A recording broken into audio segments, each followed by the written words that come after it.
In a world quite different from our own, but not quite so different that it can't be understood, there once lived a snoot dragon. He was, unfortunately, the last of his kind, as creatures like this and stories like this often are. It was the custom of snoot dragons, back when there were enough of them to have customs and a culture and a language of their own, to name the firstborn in a family after the mother's favorite fruit or vegetable. The mother of this particular dragon happened to love grapes, which was convenient for her since the valley they lived near had many grapes, at least while she was alive.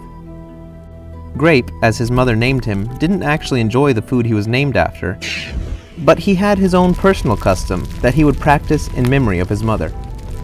Every year, he would eat one grape on his mother's birthday and on the anniversary of his mother's death, which happened to be the same day.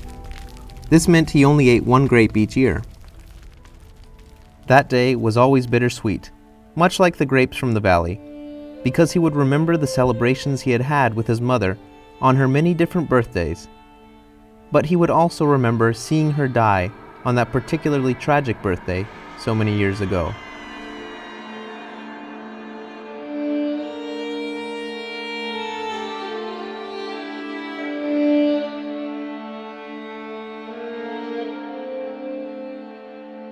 Now that the day had arrived again, Grape had gone out to find the purple fruit, but could only find one single grape.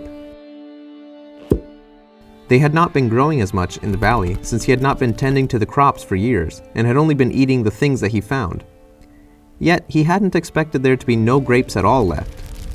So, after eating the last grape, he said to himself, "I guess I should find more grapes somewhere." And that's when he set out on his quest.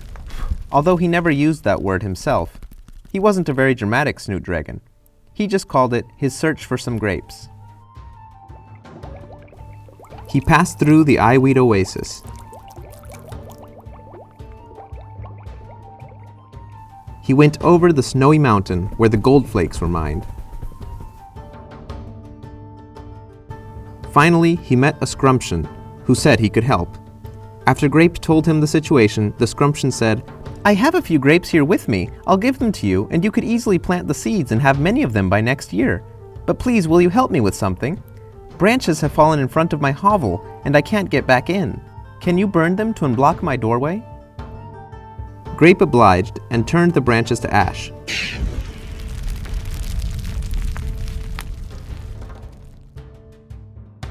The scrumptious was simply delighted, and he happily gave Grape his fruit. But when Grape saw the bowl, he was saddened to realize that these were simply apples. Grape explained this to the creature, and the scrumptious responded, "Oh, I'm sorry, I've always called those grapes. If you follow the stream a little ways, you'll find the home of the pink dragon, the last of her kind. She grows all sorts of fruit near her cave. She might have what you're looking for."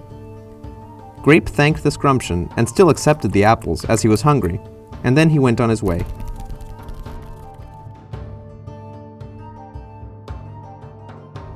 Grape took the advice and followed the stream.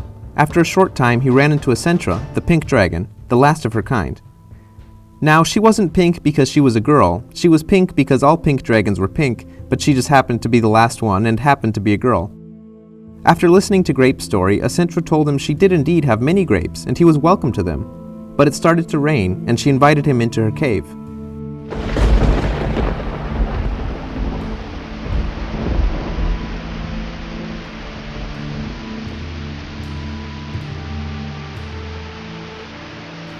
The storm grew stronger and stronger, and they talked through the night. The next day, Grape told her that he would come back every year to see her and to eat a single gross grape in his mother's honor. Essentra told him that he could simply stay there with her if he wanted, and he decided there and then, some might say too quickly, to take her up on her offer. Now, when I said Grape was the last of his kind, I meant he was the last of his species, so he could not produce fertile offspring with Essentra. This did not stop them, however, from starting a family, and soon they had a hybrid son.